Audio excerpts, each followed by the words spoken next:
রাত দখল দিন বদলের পক্ষ থেকে সিজিও কমপ্লেক্সে সিবিআই দপ্তরে ডেপুটেশন জমা দেওয়া কর্মসূচি হয়। রিমঝিম সিনহার নেতৃত্বে সল্টলেকে সিজিও কমপ্লেক্সের সামনে বেশ কয়েকজন হাতে পোস্টার নিয়ে বিক্ষোভ দেখায়। 90 দিন পার হয়ে গেলেও চার্জশিট দেয়নি সিবিআই। বিচার কই, বিচার চাই, জবাব দাও সিবিআই, এমন স্লোগান দিতে থাকেন বিক্ষোভকারীরা।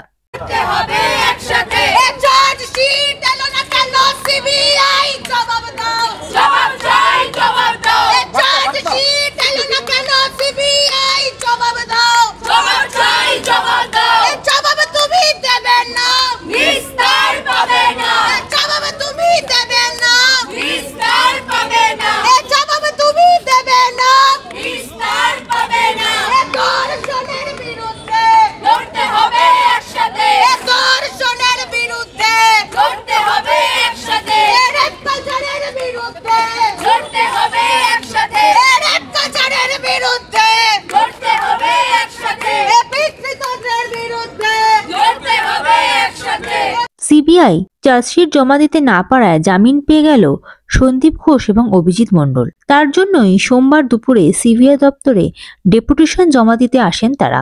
সিবিআই দপ্তরে ডেপুটেশন জমা দেন তারা। তাদের ডেপুটেশন কপিতে উল্লেখ আছে সন্দীপ ঘোষ, অভিজিৎ মণ্ডল সহ আরজিকর কাণ্ডে সিবিআই কেন চার্জশিট জমা দিতে পারল না, সেই কারণে বেল দেওয়া হলো এবং তাদের বিরুদ্ধে কি স্টেপ নেওয়া হচ্ছে। মূলত এই বিষয় নিয়ে সিবিআই দপ্তরে ডেপুটেশন জমা দেন তারা।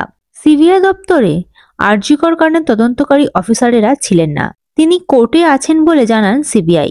তদন্তকারী অফিসারের সাথে দেখা করার জন্য সিজিও কমপ্লেক্সের সামনে অপেক্ষা করেন রিমঝিম সিনহা সহ বেশ কয়েকজন বিক্ষোভকারীরা।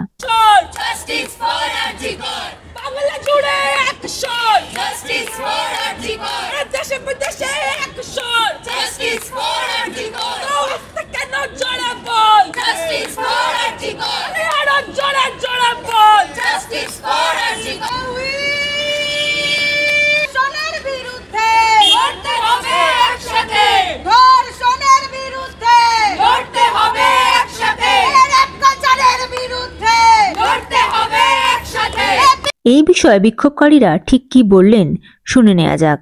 90 দিন বাদেও 13 তারিখ আমরা জানতে পারি যে সিবিআই চার্জশিট দিতে ব্যর্থ হয়েছে এবং সন্দীপ ঘোষ ও অভিজিৎ মণ্ডল ছাড়া পেয়েছেন। প্রমাণ লোপাটের কেস ছিল তাদের এগেনস্টে, কিন্তু তার সত্ত্বেও তারা বেল পেয়েছেন এবং বারে বারে আমরা দেখছি 9ই আগস্টের পর থেকেই সন্দীপ ঘোষকে একভাবে আড়াল করার চেষ্টা করে চলেছে।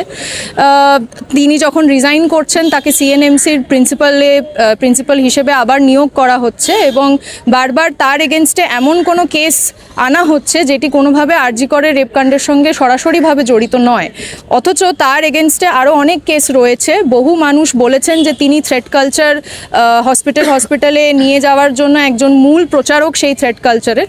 তা সত্ত্বেও তাকে যখন বেল দেওয়া হলো, তার পরবর্তী কি স্টেপ নেওয়া হয়েছে বা তাকে কোন কারণে বেল দেওয়া হলো বা কেন সিবিআই চার্জশিট দিতে পারেনি, এই প্রত্যেকটি প্রশ্নের ঠিকঠাক উত্তর পাওয়ার জন্য আমরা ভিতরে গেছিলাম। আমাদের ডেপুটেশনে এই প্রশ্নগুলোই রয়েছে, কিন্তু আমরা ইনভেস্টিগেটিং অফিসারকে পাইনি, উনি কোর্টে গেছেন ওনার কেসের কাজেই।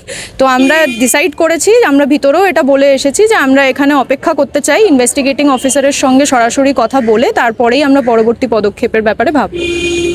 Bureau report, ND Bangla news. সবার আগে সব খবর, সঠিক খবর পেতে ফেসবুক পেজটি ফলো করে এবং ইউটিউব চ্যানেলটি সাবস্ক্রাইব করে রাখুন আর শেয়ার করতে ভুলবেন না।